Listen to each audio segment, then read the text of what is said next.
꼭 알아야 할 경제 이슈를 쉽게 풀어서 배달해드리는 구독경제. 화요일에는 두 분이 함께 나옵니다. 최이배 전 의원, 김윤경 뉴스원 기자. 안녕하세요. 안녕하세요. 네. 배달 왔습니다. 배달 오셨군요. 네. 배달하시고 이제 설은 잘 지내시나요? 어떻게 지내세요? 그냥 가까이에 다 계셔가지고요. 네. 5인이 딱 안 되는 그런 사이즈라 예, 다행이네요. 만나뵙게 됐습니다. 오늘은 신선한 소식, 깜짝 선언에 대한 질문부터 좀 드려볼까요? 2주 전에 두 분 오셨을 때 김범수 카카오 이사회 의장의 그 재벌식 승계 의혹에 대한 이야기를 나눴는데 정말 깜짝 놀랐어요. 오늘 전 재산의 반을 환원하겠다 사회에. 그렇죠. 절반 이상을 내놓겠다. 절반 이상을 내놓겠다. 최이배 의원님 어떻게 들으셨어요? 지금 아무튼 뭐 시가로 따지면 한 10조 원이 넘는 돈이고 그래서 절반 이상이면은 5조 원이 넘는 돈을 아무튼 사회에 환원하겠다라고 약속을 한 거잖아요. 네.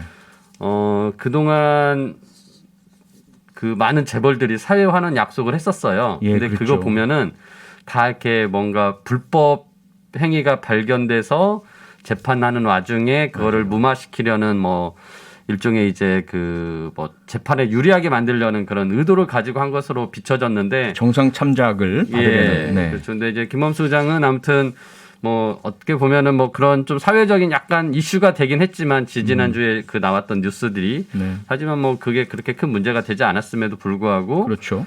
본인이 이제 그 하여튼 굉장히 통 큰 사회 환원을 하겠다라고 이제 선언을 했죠. 근데 지금 내용을 보면은 제가 이분이 원래 이런 마음을 가지고 계셨다고 해요. 아하. 네, 그리고 그게 이제 이번에 그런 걸 계기로 좀 선언을 하게 된 거고 아하.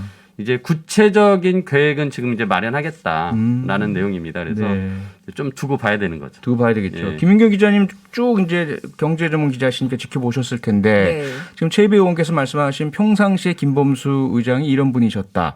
소신이나 이런 것들이 좀 읽혀지셨었나요? 잘은 몰랐습니다만 다시 돌아보니 작년에 이제 카카오톡을 만들어진 지 10주년이 돼서 그때 이제 이런 고민들을 같이 해보자라고 이제 사내 직원들하고 같이 얘기를 했었다고 해요. 지난해. 예, 그리고 이번에도 사내 메시지를 통해서 어쨌든 내가 이거를 공식적으로 이번에 선언을 하니까 아이디어 좀 줬으면 좋겠다. 그리고 그런 말도 있더라고요.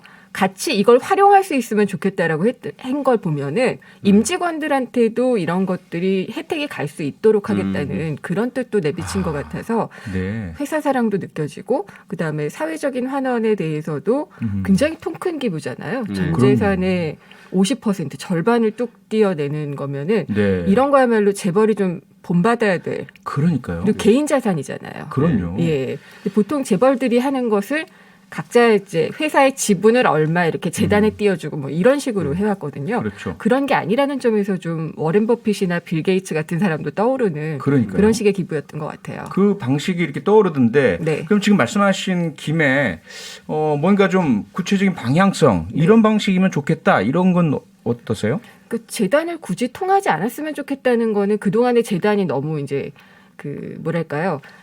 이용되는 듯한. 이용 가치를 위해서만 존재를 했고 재단의 지분을 나눠주니까 그 지분을 가지고 오히려 이제 기업 집단 내의 지배력을 강화하는 그런 것으로 쓰이기도 했거든요. 재단의 우호 지분이.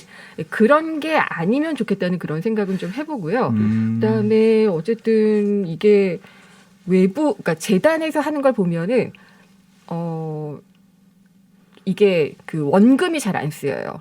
배당이나 그런 이자 것들, 이자 네. 이런 것들만 맞아요. 가지고 기부를 하는 경우가 많았거든요. 근데 이번에는 이제 원금이 제대로 쓰일 수 있도록 하는 그런 기부가 돼서 사회에 좀 선순환이 되는 그런 게 됐으면 좋겠다는 생각이 그러니까 들어요. 우리나라의 재벌들이 이제 보면은 이 공익 재단에다가 그렇게 증여를 하면은 그 부분에 대해서는 세금을 내지 않게 해줘요. 혜택을 주는 거죠. 그게 사회에 좋은 공익적인 용도로 쓰이니까 굳이 세금을 물리지 않겠다라는 거죠. 그래서 어떻게 보면은 그런 상속세를 회피하기 위해서 재단을 만들어서 지분을 넘기고 그 지분을 매각하지 않고 거기서 발생한 약간의 배당만을 가지고 사회 환원 활동을 하면서 그 지분의 지배권, 컨트롤을 계속하면서 결국은 이제 그 재벌 총수가 자녀들에게 계속 지배권을 승계해주는 수단으로 이제 쓰였던 건데 이제 그런 면에서 좀 다르게 한다면 네. 예를 들어서 아무튼 뭐 사회 환원을 하기 위한 어떤 재단이 필요하다면 재단을 만들어야겠죠. 그래서 재단을 만들고 재단에게 그 지분을 넘겼을 때 그 지분을 지금 김인경 기자님 말씀하신 것처럼 원본을 사용할 목적으로 만들고 그것을 그러니까 지분을 이제 매각해서 현금화하고 그렇게 해서 그 돈으로 더 많은 공익 활동을 하는 것이 가장 바람직하지 않을까라는 생각을 해요. 그리고 뭐 사업은 어떤 사업을 할지는 뭐 솔직히 뭐 그거는 이제 많은 아이디어를 좀 구해서 뭐 하시긴 할 것 같은데 아무튼 이게 지배권을 유지하기 위한 수단으로 재단을 활용하는 것은 아니다. 라는 새로운 선례를 보여주면 좋겠습니다. 네네. 가진 자들은 조금 나누고 그다음에 이제 그 사회적 활동을 통해서 번 돈이잖아요. 그렇죠. 그러니까 이거는 환원한다 이런 느낌으로 그러니까 그 자신들의 사회 활동에 대한 어떤 고마움의 느낌으로 사회에 환원돼야지 된다는 그런 인식을 심는 게 중요할 것 같아요. 기분은 강요할 수가 없잖아요. 사회와 국민들 덕에 우리가 이렇게 많이 벌었으니 그만큼 은혜를 갚겠습니다. 이런 표시가 명확해야 되겠네요. 자, 이번에는요. 최 의원님. 일론 머스크. 이 비트코인 가지고 또 사고란 표현을 써도 되나요? 네. 어쨌든 좀 상당히 커다란 논란을 일으키고 있는데 최 의원님은 이 사건 어떻게 보세요? 그러니까 지금 일론 머스크는 굉장히 이제 정말 그 뜨거운 감자 같아요. 그러니까 언제 사고를 칠 줄 모르는 악동 같죠. 그래서 약간 악동. 그러니까 심지어 지난 1일 날 이제 그 클럽하우스라는 이렇게 이제 음성으로 이제 이렇게 뭐 얘기들을 나눌 수 있는 그런 앱에서 일론 머스크가 와가지고 나는 여기서 내가 하는 말에 주의해야 한다. 내가 하는 말이 진짜 시장에 영향을 줄 수 있기 때문이다라면서 자신이 굉장히 신중해야 된다라는 식으로 얘기를 해놓고는 이제 이 자리에서 그 여러 가지 뭐 그 게임스탑에 관련된 얘기나 또 비트코인에 관련된 얘기를 한 거예요. 근데 지금 뭐 미국에서는 비트코인은 일종의 이제 그 뭐 주식 같은 그런 금융 상품으로는 보지는 않지만 뭐 과세를 하고 뭐 이렇게 있는 이제 절차가 있거든요. 근데 주식에 대해서 게임스톱에 대해서는 예를 들어서 굉장히 어떤 얘기를 했을 경우 그리고 그것에 의해서 가격이 변동이 되고 만일 일론 머스크나 뭐 일론 머스크의 특수 관계에 있는 사람들이 그 주식을 사거나 팔았다면 이것은 엄청난 이제 그 시장의 교란 행위 또는 주가 조작 행위 뭐 이런 게 가능성이 있는 거거든요. 근데 그러니까 이제 자기가 말을 조심해야 된다라고 하고 뭐 그렇게 하면서 얘기를 한 거라고 보여지는데 모르겠습니다. 지금 그 게임스톱에 대해서는 이 게임스톱의 그 공매도를 하는 기관들과 좀 이렇게 대항하자라고 하면서 나섰던 그 사람이 지금 이제 미국의 증권거래소인 SEC의 이제 조사를 받고 있거든요. 그러니까 굉장히 이 주가 조작 행위는 엄청난 그 유법 행위이기 때문에 미국에서 굉장히 처벌도 세거든요. 그렇죠. 그래서 저는 일론 머스크가 이 비트코인을 가지고 지금 이렇게 하는 것도 솔직히 이게 이제 비트코인은 주식이 아니니까 그렇긴 한데 이건 시장에 굉장히 안 좋게 보여질 수도 있어요. 그래서 그 자신 트위터의 소개란에다가 막 해시태그 걸어서 비트코인 뭐 이렇게도 하고 근데 이러면은 사람들이 또 열광을 하거든요. 이 사람이 약간 좀 스타성을 가지고 있기 때문에 그러면서 비트코인을 15억 달러 어치를 샀다 그랬는데 1조 7천억이. 1조 7천억이 이 갖고 있는 현금의 8%나 되는 큰 돈이에요. 근데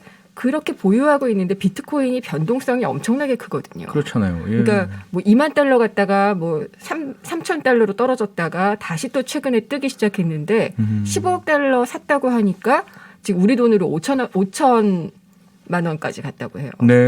그러니까 이게 그렇게 갈 때는 비트코인이 많이 갈 때는 회사 자산이 불어나는 거니까 주주들의 이익이 되는 거지만 만약에 비트코인 가격이 변동성이 크니까 확 떨어지면 현금이 굉장히 바닥이 나는 그러니까 이게 그런 굉장히 위험한 투자를 하는 건데 이런 투자를 할 때는 보통 이 사회에서 굉장히 중요한 자산 아까 현금 보유량이 8%라고 하면 뭐 그 전체 회사 규모의 자산 규모에 비해서 얼마일지 모르겠지만 만일 그게 정말 너무 큰 규모다 그러면 이 사회에서 이런 투자에 대한 의사결정을 받고 그리고 만일 그렇지 않고 뭐 대표이사가 혼자 충분히 그 전결로 투자 행위를 할 수 있어도 사후적으로 감사위원회가 이런 부분에 대해서 의사결정 과정에 문제가 있다거나 너무 위험한 투자를 해서 회사에 손실을 끼쳤다고 하면 제재를 또 할 수 있거든요.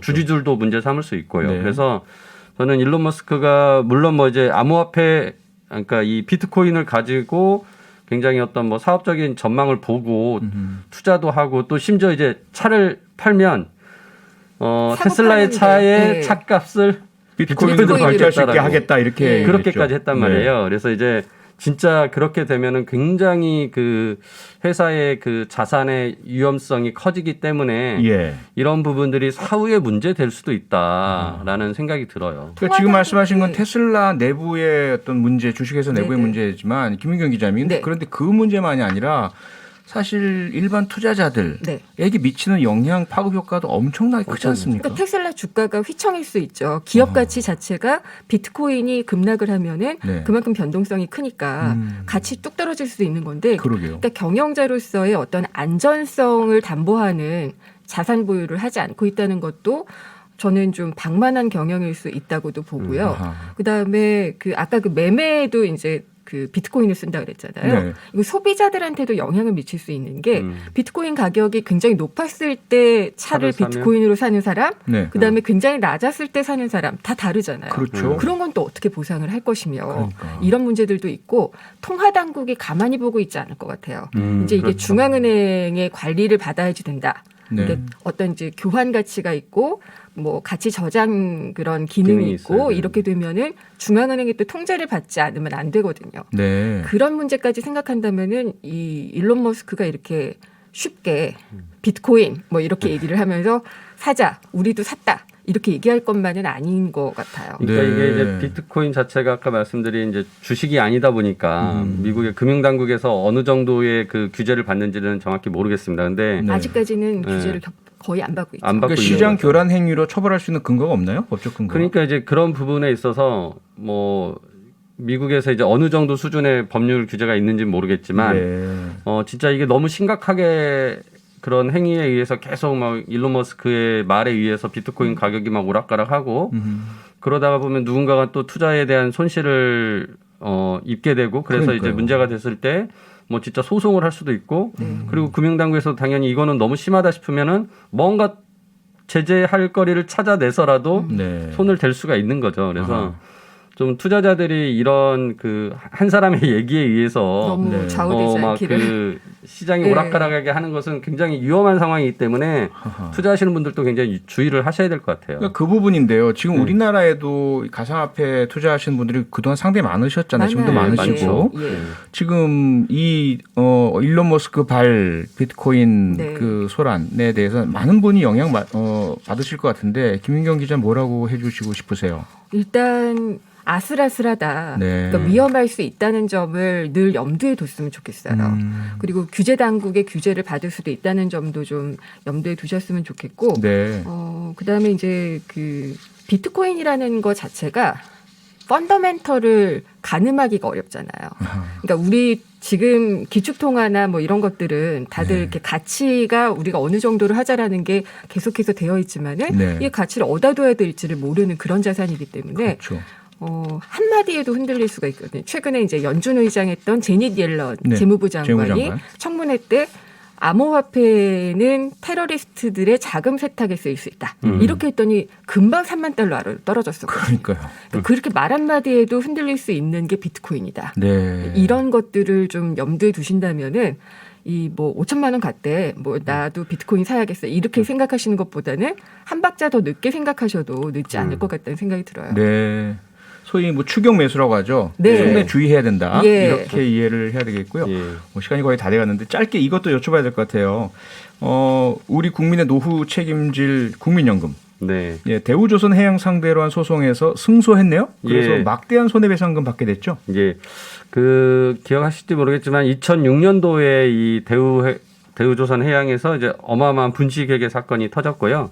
그리고 그런 분식된 재무제표를 근거로 대출을 받은 것은 이제 사기 대출이다라고 해서 이제 그런 혐의로 현재 그때 당시에 대표이사랑 CFO가 지금 이제 다 징역형을 확정받고 감옥에 있습니다. 네. 그래서 이런 불법 행위를 한 사람들 때문에 결국은 회사의 가치가 떨어지고 주가가 떨어지기 때문에 이 주식을 샀던 기관 투자자들, 주주들이 이제 소송을 제기한 거예요. 네. 그래서 손해배상을 해달라. 그래서 주체는 대우조선해양이라는 회사와 지금 말씀드렸던 불법 행위를 한 최고 의사결정권자인 CEO, 그다음에 재무 책임자인 CFO 네. 그 세 분, 그 3인을 대상으로 소송을 해서 국민연금이 400억 가량, 그리고 교직원연금공단이 57억, 공무원연금공단은 29억, 그다음에 우정사업본부는 110억 정도의 그 손해배상을 받기로 했어요. 네. 그러니까 이제 총 합쳐가지고 612억 원을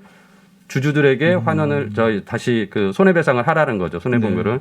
물론 1심이기 때문에 이제 2심, 3심 더 가봐야 되긴 하겠지만 아무튼 우리나라의 기관 투자자들이 이제는 이런 회사의 불법 행위가 있고 이 불법 행위를 한 이사에 대해서 네. 직접 손해배상해서 책임을 묻는 것이 이제 보편화돼 가는 겁니다. 그러니까 옛날에는 잘 이런 걸 안 했거든요. 네. 그러니까 개인 투자자 같은 경우는 솔직히 자기가 소송을 하려면 이런 비용을 대야 되니까 변호사 비용, 네, 자기 투자한 것에 비해서 그렇게 비용까지 써가면서 하긴 어려우니까 결국은 기관 투자자들이 이렇게 나서서 네. 선례를 만들면 이후에 개인 투자자들은 집단 소송 제도를 이용해서 같이 해볼 수가 있습니다. 이미 판결이 나면. 그래서 네.